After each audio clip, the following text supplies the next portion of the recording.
Assalamualaikum warahmatullahi wabarakatuh. Selamat pagi. Apa kabar kalian? Kita bertemu lagi ya. Mungkin suasananya berbeda. Karena kalau selama ini kita bisa bertatap muka dalam satu kelas secara langsung, namun untuk kali ini kita agak berbeda situasinya. Walaupun kita masih saling bertatap, tapi kita tidak bisa berada dalam satu ruangan dikarenakan situasi pandemi yang masih belum mereda. Sehingga metode pembelajaran kita akan rubah.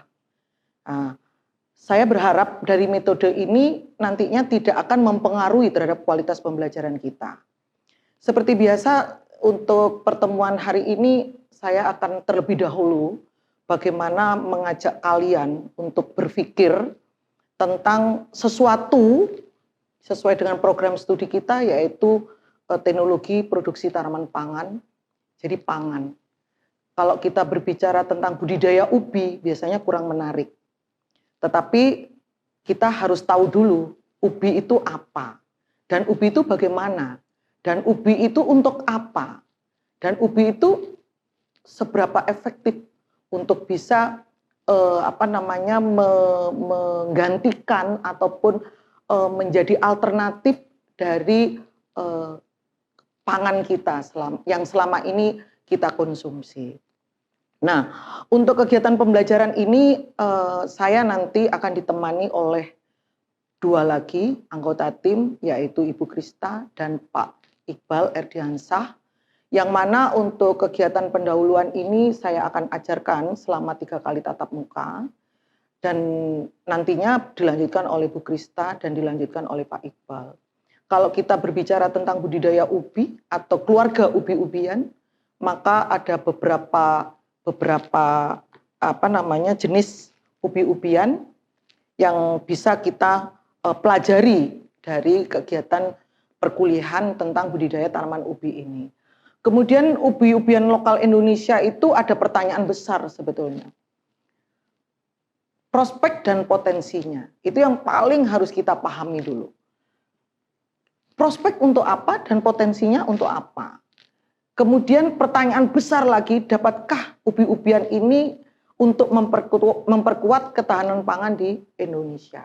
Nah, ini selama kegiatan 1 semester kita akan pelajari beberapa hal sehingga kita nanti akhirnya akan dapat menjawab pertanyaan besar ini. Kemudian cara belajar ini dalam situasi yang berbeda ini nanti saya harapkan khusus untuk materi saya. Mungkin kali ini saya akan menjelaskan atau saya akan membuka cakrawala berpikir kalian tentang apa itu pangan dan apa itu kaitannya dengan ubi-ubian lewat video ini. Namun ini tidak cukup bagi saya untuk bisa memberikan pemahaman terhadap kalian dan pada akhirnya bisa menjawab pertanyaan besar ini. Oleh sebab itu selanjutnya nanti akan ada tatap perkuliahan yang lain, tetapi dengan tidak tatap muka, tetapi lewat metode daring yang lain, yaitu kita akan lanjutkan lewat WhatsApp. Jadi kita WhatsAppan ya, kita main-main lewat WhatsApp. Nah, nanti di sini saya akan mengeterapkan yaitu cara belajar mahasiswa aktif. Hari ini 3 kali pertemuan, saya menjelaskan lewat video ini untuk membuka cakrawala berpikir kalian. Namun, untuk pertemuan yang akan datang, kalian yang lebih aktif untuk mendiskusikan beberapa hal dan saya akan menjawabnya. Lewat chatting kita, lewat WhatsApp, kemudian saya akan sampaikan lewat pesan suara saya kepada kalian jawaban-jawaban saya. Saya rasa itu, baik kita lanjut kepada slide yang kedua. Sebenarnya apa yang dimaksud dengan ubi-ubian? Kalau kita berbicara ubi, saya ingin membuat kalian tahu dulu keluarga ubi-ubian itu sebetulnya apa sih? Nah, keluarga ubi-ubian itu yang pertama ubi kayu, Manihot esculenta, kemudian ubi jalar, Ipomea batatas, kemudian keluarga aroids atau kimpul, yaitu Xanthosoma sagitifolium, kemudian talas, itu Colocasia esculenta, kemudian keluarga yam atau Dioscorea. Untuk Dioscorea ini macam-macam, ada gembili, ada gadung, ada uwi-uwian. Ini yang kita bicarakan. Masih menarik nggak pembicaraan kita? Enggak kan? Karena ubi. Kita makan aja kadang-kadang kalau disodori makanan gitu, yang produk nasi dengan produk ubi, tentu kalian milih yang nasi, tidak ubi. Kemudian prestis kita pergi ke rumah makan, kemudian pesan ubi, ada nggak kira-kira? Nggak ada kan? Ini tugas kalian untuk supaya ubi itu bisa masuk ke rumah makan. Karena perlu saya kasih tahu kepada kalian, di Korea makanan utama mereka yang memiliki nilai prestis paling tinggi itu adalah ubi jalar. Sehingga Pizza Hut toppingnya bisa ubi jalar. Kemudian cake guguma, kalau dalam bahasa Korea ubi itu guguma, itu di Korea untuk cake yang paling mahal itu yang berasal dari bahan dasar guguma atau ubi. Nah, kenapa tidak ubi bisa masuk ke restoran di Indonesia? Itu tugas kalian. Baik, kita lanjut. Sekarang supaya ubi itu menjadi menarik, kita lihat dulu pangan kita. Karena kalau kita tidak termotivasi bahwasanya ubi itu bisa menjadi bagian dari pangan kita, maka kita nggak akan tertarik dengan ubi itu sendiri. Nah, oleh sebab itu, sekarang kita lihat ketahanan pangan. Ketahanan pangan, pengertian ketahanan pangan tidak lepas dari Undang-Undang Nomor 18 Tahun 2012 tentang pangan. Tugas kalian untuk mencari. Dan kita diskusikan di pertemuan kita yang akan datang lewat WhatsApp kita. Kemudian di situ dikatakan apa arti sesungguhnya atau terminologi daripada ketahanan pangan, yaitu adalah kondisi. Jadi kondisi ya, ketahanan pangan itu adalah kondisi terpenuhinya pangan bagi suatu negara sampai kepada perseorangan yang tercermin dari tersedianya pangan yang cukup. Jadi ketahanan pangan itu pangannya harus cukup. Kemudian baik jumlah dan mutunya, cukup dalam artian jumlah dan cukup dalam artian mutu. Kemudian aman, kemudian beragam, bergizi, merata, kemudian terjangkau, serta tidak bertentangan dengan agama. Jadi kalau kita negara muslim, ya harus ada pangan yang halal, itu harus terjaga, supaya ketahanan pangan kita juga tetap terjaga. Kemudian keyakinan, berdasarkan keyakinan dan budaya masyarakat. Nah, sekarang ada kata-kata budaya masyarakat. Bisa jadi di Maluku, orang biasa untuk makan ubi kayu sebagai pengganti nasi. Namun di daerah Jawa itu mungkin saat ini belum menjadi kebiasaan. Biasanya pangan utama kita adalah beras untuk orang-orang di daerah Jawa atau kultur Jawa. Nah, ini juga kita harus memperhatikan supaya itu disebut tahan pangan kita harus juga mempertimbangkan kultur budayanya. Kemudian tujuannya tentunya pangan ini menjadi suatu ketahanan pangan kalau pangan ini bisa menyehatkan. Kemudian bisa membuat manusia aktif dan bisa membuat manusia produktif secara berkelanjutan. Itu yang disebut sebagai ketahanan pangan. Jika pangan itu tidak menyebabkan manusia itu menjadi yang tadi itu bla bla bla bla bla, maka itu tidak disebut sebagai pangan yang bisa membuat kita tahan terhadap ketahanan pangan kita. Jadi itu paham ya. Oke. Selanjutnya, nah, kalau tadi kita berbicara ketahanan pangan, suatu kondisi kan begitu kan terminologinya. Kemudian pengertian pangan itu sendiri apa? Nah, ini merupakan kebutuhan dasar utama bagi manusia yang harus dipenuhi setiap saat. Kebutuhan dasar loh. Nah, kalau kebutuhan dasar berarti kebutuhannya banyak. Apalagi jumlah dari masyarakat kita sekarang sudah mencapai 270 juta penduduk Indonesia. Ayo kita mulai terbuka cakrawala berpikir kita. Hanya bergantung pada beras. Apa yang terjadi? Nah, padahal di sini sudah disebutkan merupakan kebutuhan dasar. Sementara kalau kita memproduksi hanya bergantung pada beras, sementara lahan persawahan kita makin lama, jumlah luas lahannya nggak makin bertambah, makin berkurang. Karena hajat hidup manusia itu nggak cuma pangan, ada juga papan. Dan juga ada untuk kebutuhan-kebutuhan non primer yang lainnya.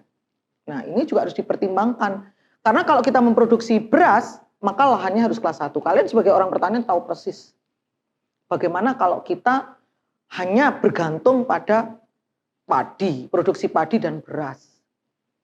Sementara lahan yang dibutuhkan adalah lahan kelas 1. Harus subur, irigasinya harus bagus. Kan begitu.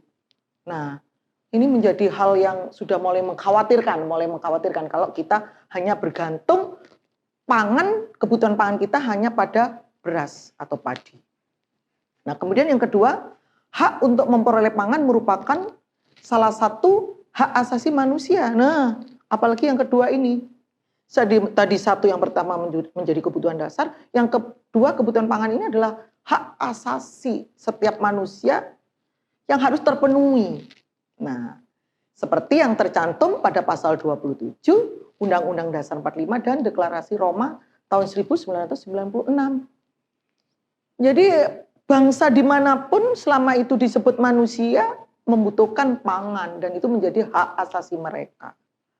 Kamu pelajari ya tentang Deklarasi Roma dan Undang-Undang Dasar 45. Kita akan diskusikan itu nanti di pertemuan kita yang akan datang. Kemudian di Indonesia pangan diidentikan dengan beras. Nah ini loh, selama ini kita itu masih mengidentikan pangan di negara kita ini dengan beras. Ya tadi itu yang saya sampaikan, kalau kita masih bergantung pada beras, maka ketahanan pangan suatu kondisi yang harus cukup, bla bla bla bla bla, itu mengkhawatirkan. Nah, mulai kan kalian berpikir, mengkhawatirkan. Apakah kita masih tetap bertahan pada kebutuhan beras kita, ataukah kita mulai cerdas untuk mencari pangan alternatif? Mulai terbuka di sini. Ya, mulai terbuka. Nah, kemudian di Indonesia pangan masih beras. Nah ini yang perlu dijadikan catatan. Makanya di situ saya tulis berasnya huruf besar semua, kemudian miring lagi. Nah artinya apa? Kita sudah mulai kalau berbicara beras di situasi sekarang kita sudah mulai agak miring-miring begitu. Karena mengkhawatirkan. Walaupun sebetulnya sampai tahun 2017 FAO masih menjadikan Indonesia sebagai salah satu negara dari 3 negara, yaitu Thailand, kemudian India, itu produksi ataupun produsen beras terbesar di dunia. Tetapi ingat, jumlah penduduk kita aja 270 juta penduduk. Dan setiap tahun naik terus. Sementara lahan kita semakin lama semakin menyempit untuk lahan kelas 1 yang cocok untuk produksi padi. Nah itu kita sebagai orang pertanian, kemudian program studi produksi tanaman pangan, kita harus cerdas memikirkan itu. Tugas kalian sebagai generasi milenial yang nanti sebagai penerus bangsa, kalian harus mulai berpikir, kira-kira bagaimana ya untuk tetap mempertahankan ketahanan pangan kita? Apakah kita tetap hanya mempertahankan beras, tanpa kita berpikir alternatif yang lain? Saya katakan itu bahaya, pikiran seperti itu. Ya, oke. Lanjut. Untuk kedaulatan pangan. Jadi ada ketahanan pangan untuk kedaulatan pangan. Nah, macam-macam ini istilahnya. Nanti kita rangkum, kemudian kalian bisa mencari suatu kesimpulan. Kalau kedaulatan pangan apa? Kedaulatan pangan itu adalah hak negara dan bangsa yang secara mandiri menentukan kebijakan pangan yang menjamin hak atas pangan bagi rakyat dan yang memberikan hak bagi masyarakat untuk menentukan sistem pangan yang sesuai dengan potensi sumber daya lokal. Nah, kedaulatan pangan. Artinya apa? Kalau Maluku itu sudah cocok dengan ubi kayu, ya sebenarnya kedaulatan pangan daripada lokal Maluku itu ya ubi kayu. Pengambil kebijakan di negeri ini tidak harus gitu loh. Dan tidak seharusnya memang memaksakan penduduk Maluku untuk kenal dengan beras. Ini bahaya. Ini nanti ada ceritanya. Ada ceritanya. Kenapa sekarang seluruh masyarakat Indonesia itu enggak lagi gitu loh. Kedaulatan lokalnya itu enggak pikirkan lagi, mereka semuanya mengkonsumsi nasi. Dalam artian itu beras, dalam artian produksi padi. Ini yang memberatkan dan menjadi rawan pangan. Nah, kemudian kedaulatan pangan itu penting. Jadi kalau memang sudah biasa, misalnya masyarakat Madura, itu sebenarnya biasa sudah makan nasi jagung. Enggak usah diajari lagi untuk dia bisa membiasakan makan dengan nasi. Nah ini bahaya, kebijakan yang seperti itu bahaya. Sebenarnya kebijakan itu dilakukan oleh pemerintah tahun-tahun sebelum sekarang. Nanti kita tahu ceritanya.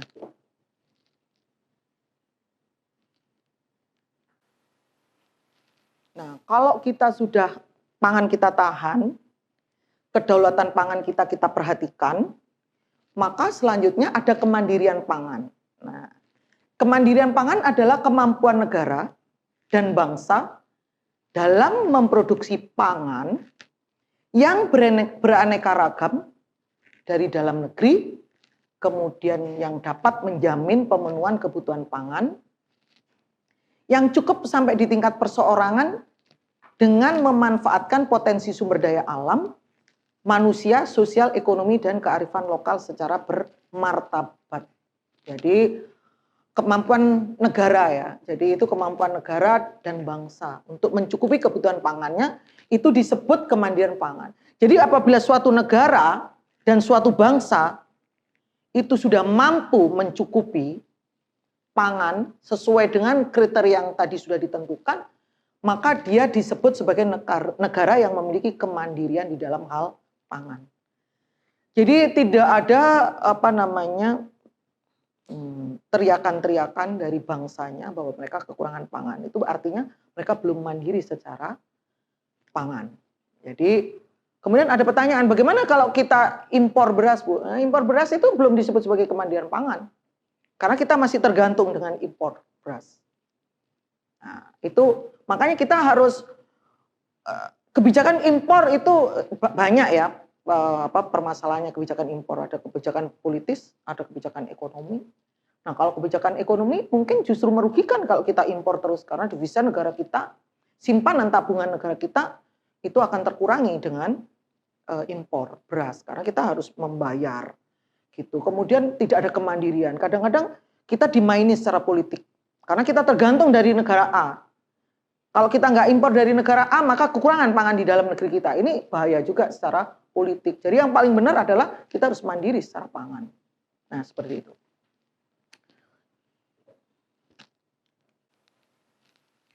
Kemudian bagaimana caranya kita menjaga ketahanan pangan kita supaya kedaulatan pangan kita baik, tercipta kemandirian pangan kita, maka ketahanan pangan kita harus terjaga juga dengan baik. Ini cerita yang tadi saya jelaskan pada kalian. 40 tahun yang lalu masyarakat Indonesia di beberapa daerah masih terbiasa makan komoditas pangan yang non beras. Ya contohnya tadi Maluku, Papua, itu mereka biasa makan sagu, Maluku biasa makan ubi kayu.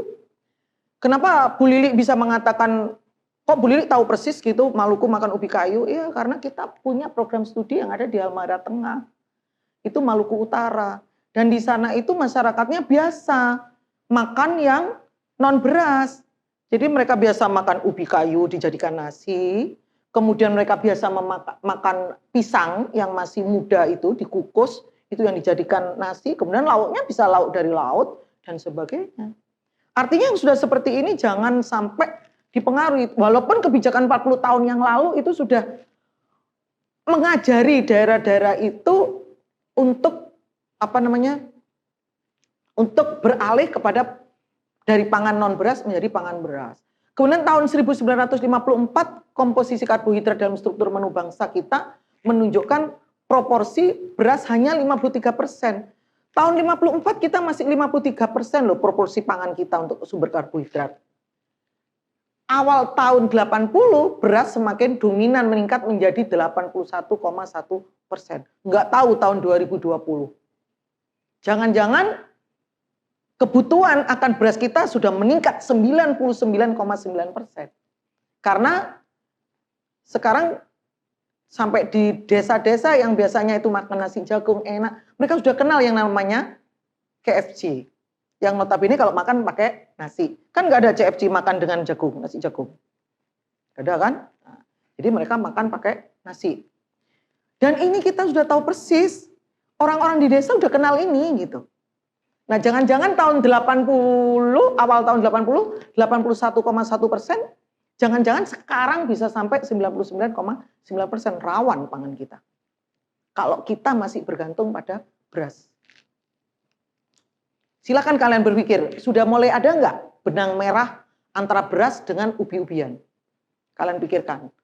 Kemudian berdasarkan data BPS 2017, tingkat konsumsi beras per kapita sebesar 114,6 kilogram per kapita loh, per manusia loh itu. Tuh. Sedang rata-rata dunia hanya 60 kilogram per kapita per tahun. Jadi Indonesia ini pemakan beras yang paling banyak. Dunia cuma 60 kilogram per kapita per tahun. Indonesia, masyarakat Indonesia 114,6 kilogram per kapita per tahun. Coba bayangin. Makanya di Indonesia itu penyakitnya banyak diabetes. Diabetes, kena penyakit diabetes. Karena apa? Konsumsi nasi besar-besaran, kalau nasinya nggak segini, segunung, nggak kenyang. Mereka sudah makan nasi, makan roti, tapi belum makan nasi, mereka mengatakan ditanya, Mas, sudah makan belum? Tadi sudah makan roti tapi belum makan nasi, jadi belum. Nah ini yang bahaya, tuh lihat, 114,6 kilogram. Berapa kali lipat dibandingkan rata-rata dunia? 2 kali lipat kita konsumsi nasi atau beras. Ini membahayakan, baik dari sisi kesehatan maupun dari sisi ketahanan pangan kita. Kemudian sejak tahun 2010 pangsa pasar non beras nyaris hilang. Karena masyarakat kita sudah dibiasakan makan nasi, beras. Sehingga yang non beras mulai hilang. Kalau dulu masyarakat yang saya sebutkan tadi itu masih kedaulatan lokal mereka ya, mereka makan nasi jagung, mereka makan sagu, mereka makan ubi kayu, itu sudah nggak ada lagi. Bukan nggak ada lagi, ada sebetulnya. Tapi orang-orang sepuh saja, anak mudanya nggak keren katanya kalau nggak makan nasi. Nah, ini mulai kan? Kalian mulai terbuka nggak wawasan berpikir kalian? Mulai ya. Bahwasanya ya jangan-jangan bukan ketahanan pangan nanti yang kita peroleh. Jangan-jangan bukan kemandirian pangan yang kita dapatkan sesuai harapan kita. Tapi justru kerawanan pangan. Kalau kita masih bergantung pada beras kita. Seperti itu.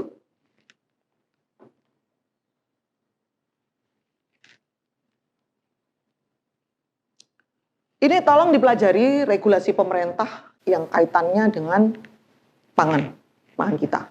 Jadi tolong dipelajari, ini beberapa, nanti saya akan bertanya pada kalian, kan saya tadi mengatakan, bahwasanya kuliah kita adalah cara belajar mahasiswa aktif. Di SD itu ada loh istilah cara belajar siswa aktif. Sekarang dengan situasi, kondisi yang seperti ini, maka kita mulai belajar cara belajar mahasiswa aktif. Jadi ini saya keluarkan, semuanya silakan kalian simak. Kemudian kalian cari di diskusi yang akan datang, yang mungkin tiba-tiba akan keluar kuis saya, maka kalian sudah paham dengan regulasi pemerintah. Jadi sebenarnya pemerintah kita sudah cukup bertanggung jawab dengan beberapa regulasi untuk mempertahankan ketahanan pangan kita. Dan apakah itu jalan? Nah itu masalah lain yang harus kita diskusikan. Apa masalahnya? Indonesia itu kan terkenal dengan banyak regulasi, tetapi sulit implementasi. Kalau toh diimplementasi, tetapi juga tidak di bawah monitoring yang ketat. Sehingga implementasi sekedar implementasi. Sehingga regulasi yang tujuannya A, mungkin bisa melenceng jadi B, C, dan sebagainya. Jangan sampai itu terjadi, oleh sebab itu kalian sebagai generasi muda, pelanjut untuk mengendalikan negara kita, kalian harus paham.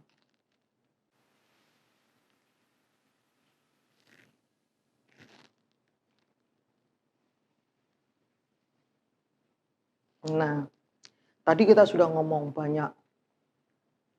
Kemudian bagaimana strategi kita untuk mempertahankan ketahanan pangan kita supaya kita berdaulat, supaya kita mandiri secara pangan. Maka ini diversifikasi pangan. Kalian tahu persis kan diversifikasi pangan itu apa? Belum? Oke, sekarang kita jelaskan. Kita coba kupas. Ketahanan pangan dapat ditingkatkan, satu, menjaga produktivitas lahan. Dua, melalui diversifikasi yang berbasis pada sumber daya dan kearifan lokal. Jadi dua itu, ketahanan pangan itu dapat ditingkatkan melalui dua cara, yaitu menjaga produktivitas lahan, kemudian dua, diversifikasi yang berbasis pada sumber daya dan kearifan lokal. Kalau gerakan untuk menjaga produktivitas lahan sekarang ada yang namanya Go Organik. Sudah mulai tahun berapa itu ya? Coba kalian cari.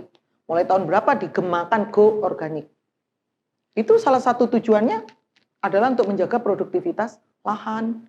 Karena makin lama lahan kita ini kita akui saja dengan adanya revolusi hijau menggunakan input pupuk anorganik, maka semakin lama turun tuh kualitas kesuburan tanah kita.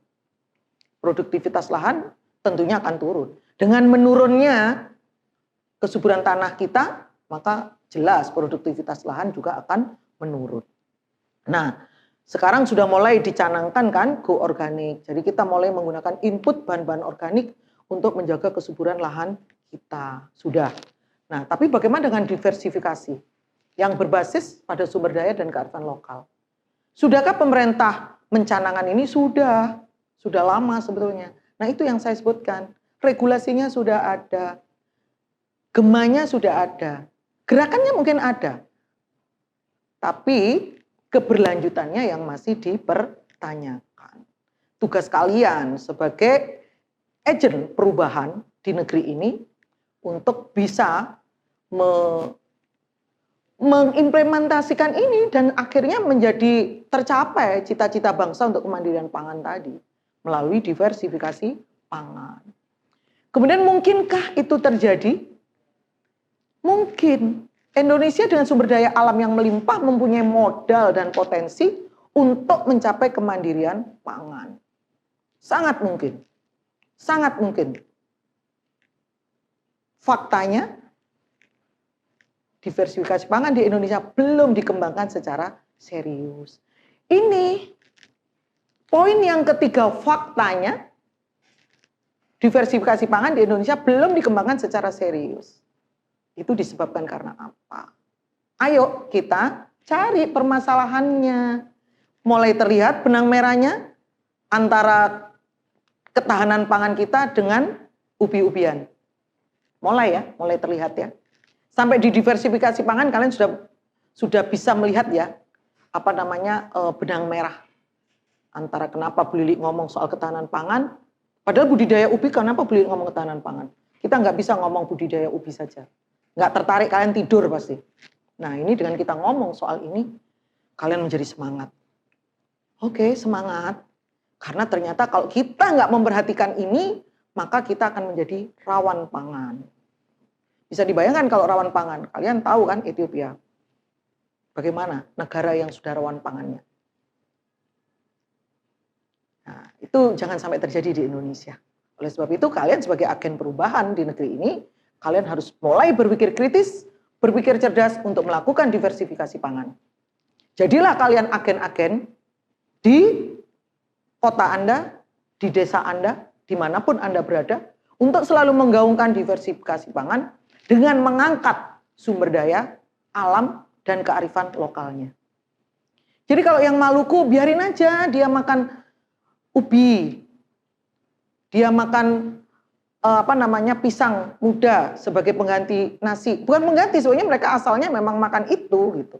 Cuman sekarang diganti dengan nasi. Nah ini. Kemudian biarin yang di Papua sana, keluarga kita yang di Papua, saudara kita yang di Papua, tetap makan sagu. Dengan segala variasi makanannya. Kemudian biarkan masyarakat di Madura, kemudian di Jawa Timur, di daerah-daerah pesisir, tetap makan nasi jagung.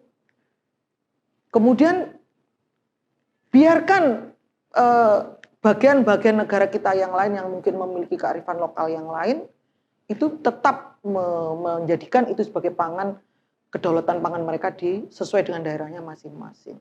Kalian sebagai agen perubahan, kalian harus bisa itu.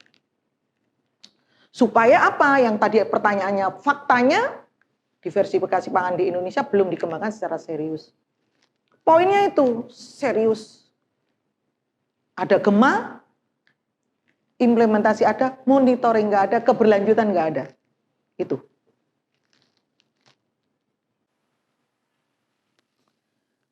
Ini tabel hasil produksi pertanian Indonesia berdasarkan FAO tahun 2012. Kenapa tahun 2012? Saya sebenarnya bisa saja mencari data 2017. Tetapi coba kalian bandingkan 2012 seperti ini. Aku minta tolong pada kalian untuk mencari yang 2017, di atas 2017. Karena saya sudah mencari dan saya menemukan, tapi tidak perlu saya tulis di sini, karena saya ingin menjadikan ini bahan diskusi. FAO 2012 seperti ini. Sekarang bagaimana dengan FAO yang 2017? Bergeserkah? Ataukah masih beras yang menjadi kebutuhan pangan yang paling atas? Kalau ini sudah mulai bergeser, padi, beras mulai jadi kebutuhan pangan yang keberapa, ataukah konsumsinya mulai menurun? Oke, itu berarti menunjukkan tanda-tanda yang bagus. Jadi tolong jadikan ini sebagai pembanding dengan data terbaru kalian. Karena di sini masih terlihat jelas bahwasanya padi, beras dalam hal ini masih tinggi konsumsi rata-rata per orang per tahun. Ini Indonesia loh. 279,53 kilogram per tahun. Orang Indonesia, ya Allah, makannya luar biasa ya. Per hari rata-rata manusia itu hampir 1 kilo loh orang Indonesia makan beras. Ya makanya diabetes, penyakit yang paling ini sekarang ya di Indonesia, seperti itu. Kemudian urutan kedua singkong. Jadi sebetulnya singkong sudah mulai baik, tapi kalau kita lihat konsumsi singkong dan konsumsi ubi-ubian jauh ya. Singkong masih sepertiga daripada konsumsi beras kita. Nah, seperti itu. Jagung juga sepertiganya. Ubi-ubian jauh banget, tuh kan. Cuma 34,9. Jadi masih jauh. Nah, kalau bisa supaya diversifikasi pangan kita berhasil, ubi-ubian dinaikkan konsumsinya. Coba kita lihat yang data 2017. Saya minta dengan sangat kalian untuk mencari data 2017 FAO. Ini naik. Kalau ini naik, rupanya fakta yang tadi ditanyakan, fakta belum berkembang, Bu Lili diiniin. Bu, sudah berkembang, Bu. 2017 loh, ubi-ubian sekarang sudah 200 lebih per gram per harinya. Manusia Indonesia makan ubi-ubian. Nah, itu bagus, berarti berhasil. Ya, tolong itu dicari sebagai bahan diskusi kalian. Tuh. Oke. Lanjut.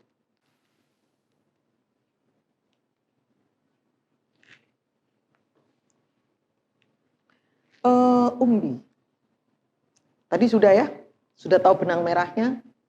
Kalian ubi, ketahanan pangan, kemandirian pangan, kemudian kearifan kedaulatan pangan. Kalian sudah tahu benang merahnya.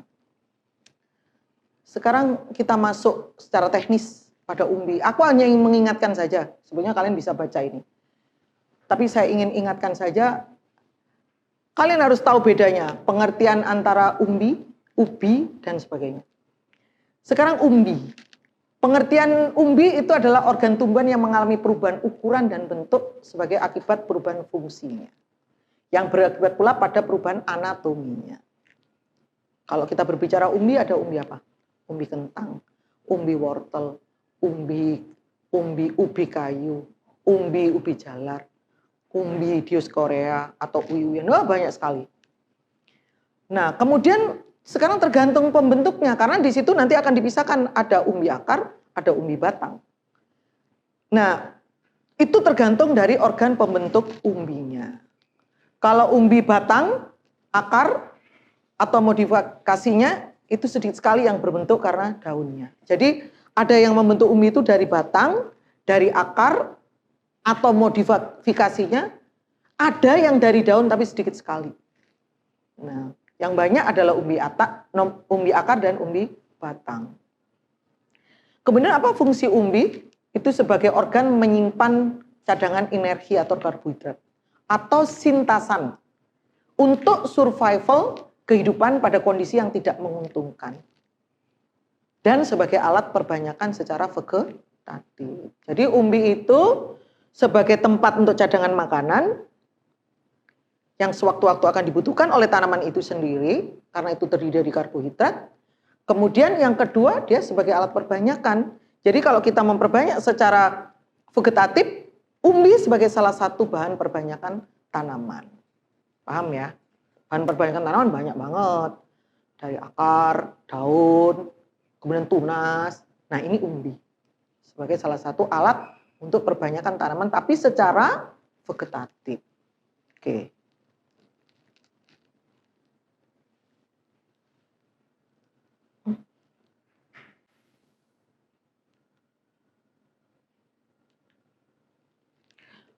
Itu tadi saya jelaskan mengenai macam-macam umbi. Umbi akar yang biasa disebut secara ilmiah yaitu tuber rhizogenum atau tuberous root. Ini umbi akar. Tadi kan disebutkan kalau umbi akar itu tergantung dari pembentuknya, organ pembentuknya. Berarti umbi akar merupakan umbi yang terbentuk dari akar. Itu modifikasi akar. Tidak bisa digunakan sebagai bahan perbanyakan. Contoh, jadi ini sebenarnya akar. Jadi umbi akar itu sebenarnya akar, cuman dia mengalami modifikasi. Karena akar itu dipakai sebagai penyimpan cadangan makanan. Dan umbi yang seperti ini tidak bisa digunakan sebagai alat perbanyakan tanaman secara vegetatif. Contohnya wortel, lobak, kemudian ubi kayu, ubi jalar, dan garut. Jadi ini umbi sebetulnya, tetapi tidak bisa digunakan sebagai alat perbanyakan tanaman. Kemudian kalau umbi batang itu disebut sebagai tuber kauligenum. Itu merupakan umbi yang terbentuk dari batang atau struktur modifikasi batang. Contohnya geragih atau stolon, kemudian rimpang atau rizoma, yang mampu memunculkan tunas dan akar. Nah, dan ini bisa digunakan sebagai alat perbanyakan tanaman. Contohnya apa? Kentang, kemudian dahlia dan jai-jaian. Kalian tahu dahlia kan? Bunga dahlia. Nah, itu ada umbinya. Umbi itu bisa digunakan sebagai alat perbanyakan tanaman. Atau ada banyak lagi contoh-contoh yang lain. Kalian pasti tahu itu. Umbi udara atau katibung, umbi yang muncul di batang atas di permukaan tanah ini jarang sekali, tapi ada tanaman yang seperti itu. Uwi-uwian atau Dioscorea memiliki katibung. Kemudian anggrek yang disebut keiki itu juga katibung sebetulnya. Jadi pseudobulb tapi yang tumbuh di atas batang. Nah, seperti itu. Ini bisa digunakan sebagai alat perbanyakan tanaman. Kemudian kandungan umbi sendiri apa? Kandungan umbi itu cadangan makanan yang tersimpan dalam umbi umumnya adalah dalam bentuk polisakarida, oligosakarida, dan monosakarida. Jadi ini yang terkandung di dalam umbi, ya, polisakarida, oligosakarida, dan monosakarida. Kemudian bentuk polisakarida yang paling umum adalah pati. Ya. Mesti umbi itu identik dengan pati atau karbohidrat. Atau amilosa, atau amilopektin. Dan amilosa dan amilopektin, atau amilosa saja, atau amilopektin aja. Nah, kemudian untuk kelompok Asteraceae atau dahlia dan Fabaceae atau bengkuang, itu juga mengandung inulin. Jadi selain dia mengandung pati, dia mengandung inulin dan fruktan atau monomer daripada fruktosa. Jadi ini sebangsa glukosa, cuman dia bentuknya adalah fruktan atau fruktosa. Biasanya untuk pemanis. Jadi pemanis selain glukosa itu ada fruktosa. Fruktosa itu ikatan ininya lebih sederhana sehingga dia lebih sehat kalau dibuat sebagai pemanis untuk manusia karena dia mudah sekali terurai dan mudah sekali terurai menjadi bentuk-bentuk yang lebih sederhana dan lebih mudah untuk dibuang. Kemudian kelompok talas Araceae mengandung manon dan monomernya adalah manosa. Jadi umbi-umbian intinya mengandung pati, tetapi ada setiap kelompok ataupun famili itu memiliki kekhususan, ada yang memiliki fruktan, ada yang memiliki manan. Umbi juga mengandung polisakarida yang mengisi dinding sel atau ruang di antaranya yaitu glukomanan, pektin, silan, dan silulosa. Ini semua adalah kandungan umbi. Jadi kalau kalian membuka atau melihat lewat mikroskop bagian terkecil daripada umbi, kemudian kita lewat mikroskop kita urai, maka akan terlihat kandungan-kandungan ini. Ini klasifikasi ya, jadi ini kalau Dioskorea. Jadi karena kebetulan saya ditugasi untuk berbicara mengenai kelompok umbi yang Dioskorea, maka ini. Kalian bisa ya membaca, kenapa ini Bu Lili tampilkan, supaya kalian tahu. Jangan sampai kalian jurusan pertanian tapi kalian nggak paham tentang klasifikasi tanaman. Jadi kalau di situ disebut kingdom atau kerajaan itu plantae, maka dia adalah tanaman tingkat tinggi.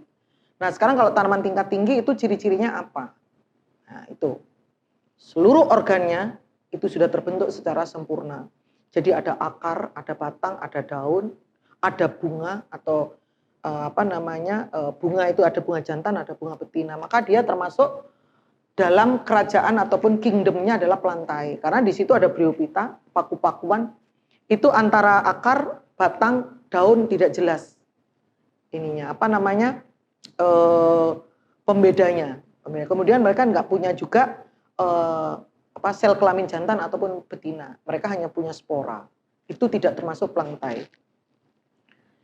Kemudian filumnya Magnoliophyta, kemudian kelasnya Liliopsida, kemudian ordonya Dioskoreaceae, genusnya Dioskorea. Ya, itulah bla bla bla.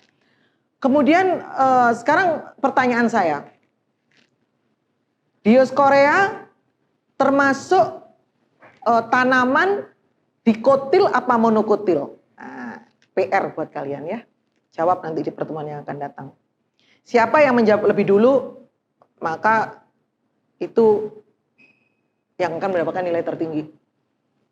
Kalau dilihat dari sini bisa nggak sih kita lihat tanaman ini sebetulnya dikotil apa monokotil?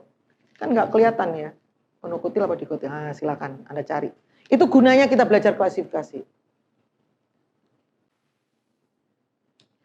Ini aku hanya ingin membandingkan saja, supaya nanti kalau kita ngomong soal umbi-umbian atau uwi-uwian, maka sebetulnya kita bisa nggak sih menjadikan uwi-uwian ini sebagai alternatif pangan yang bisa memenuhi kebutuhan akan karbohidrat manusia.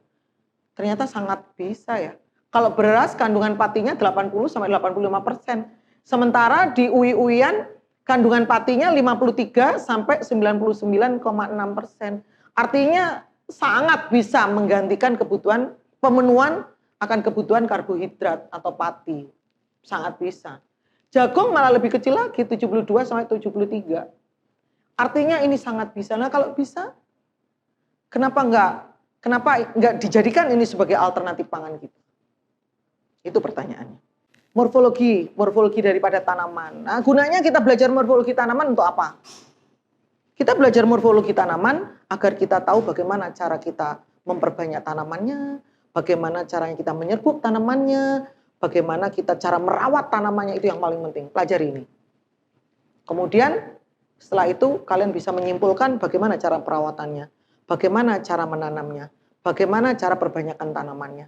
Kemudian bagaimana cara panennya dan sebagainya. Itu gunanya kita belajar morfologi. Jadi nggak sekedar diapalin ya, tapi kita bisa menarik menarik makna daripada kita belajar tentang morfologi. Ini habitus tanaman uwi, jadi seperti ini. Memang uwi ini belum ditanam ataupun dibudidayakan, nggak ada. Orang petani di Indonesia belum ada sampai saat ini yang membudidayakan uwi. Secara khusus ini memang dibudidayakan. Tapi uwi ini hanya tumbuh liar. Kemudian hasilnya dimanfaatkan, tapi sebutuh-butuhnya saja. Nah, ini bagaimana cara kita supaya ini bisa menjadi tanaman budidaya? Ya itu tadi, kita bisa menjadikan ini sebagai alternatif pangan. Kalau enggak, bagaimana petani suruh membudidayakan, tapi siapa yang membeli? Siapa yang memanfaatkan? Enggak gairah juga petani untuk menanam ini. Jadi petani akan gairah untuk menjadikan ini tanaman budidaya manakala memang sudah ada satu teknologi tertentu yang mengatakan bahwasanya uwi bisa dijadikan sebagai salah satu bahan alternatif pangan. Entah itu sebagai bahan industri pangan, entah itu sebagai apa-apa. Nah, ini akhirnya nanti akan dibudidayakan. Ini masih tumbuh liar ya. Macam uwi macam-macam, ada uwi beras, uwi ungu, uwi ulo. Macam-macam, tapi sebetulnya ini keluarga Dioscorea. Jadi ini yang membedakan uwi kuning, uwi ungu, tombo reso, uwi ulo. Jadi beda-beda ya secara kenampakan. Kalau kita potong secara melintang, irisan melintang, maka penampang daripada uwi-uwian ini berbeda-beda bentuknya. Kita belajar ini supaya kita bisa, kan kalau di lapangan kita melakukan satu pengamatan gitu, oh ini termasuk uwi, jenis uwi kuning, jenis uwi ungu, kemudian jenis uwi ulo dan sebagainya. Ini umbi daripada uwi. Nah, seperti itu. Kalau cara tanamnya, karena saya tadi bilang bahwasanya ini bukan merupakan tanaman budidaya, maka cara tanamnya masih sangat-sangat mengikuti alam untuk menjadikan mereka salah satu tanaman yang bisa tumbuh di atas permukaan bumi. Jadi belum mengalami rekayasa. Budidaya itu kan rekayasa ya, dari tempat habitat aslinya, kemudian dipindahkan ke tempat yang kita inginkan, kemudian kita rawat, kita pupuk supaya dia menghasilkan sesuai keinginan kita. Kapan waktu panen, kapan ini bisa diatur. Ini enggak, masih secara alam. Kalian tertarik untuk membudidayakan ini? Silakan. Oke, kita sampai di penghujung perkuliahan kita. Untuk bahan diskusi kuliah mendatang, 1. Seberapa efektif ubi-ubian bisa menjadi pangan alternatif selain padi dan jagung? Ditinjau dari sisi agronomis dan ekonomis. Tugas kalian adalah meninjau dari sisi agronomis dan ekonomis seberapa efektif ubi-ubian bisa menjadi pangan alternatif selain padi dan jagung. Ini yang nanti akan kita diskusikan melalui WhatsApp. Jadi kalian sudah melihat video ini, kalian buka cakrawala berpikir kalian, kemudian ini sebagai salah satu topik besar kita untuk bahan diskusi kita. Di sistem pembelajaran saya yang akan datang, sesuai dengan grup kita akan masuk di dalam grup, kita buat grup kuliah kita. Kemudian saya akan langsung membuka 3 penanya pertama untuk mendiskusikan ini. Oke? Saya rasa itu. Jadi pertanyaan tidak di forum ini, tapi pertanyaan di pertemuan yang akan datang. Terima kasih, semoga berguna apa yang saya sampaikan. Dan sekali lagi, jadilah agen perubahan di negeri ini. Jangan sekedar menjadi generasi muda yang begitu-begitu saja. Tapi jadilah generasi muda yang luar biasa. Siap? Siap. Wassalamualaikum warahmatullahi wabarakatuh.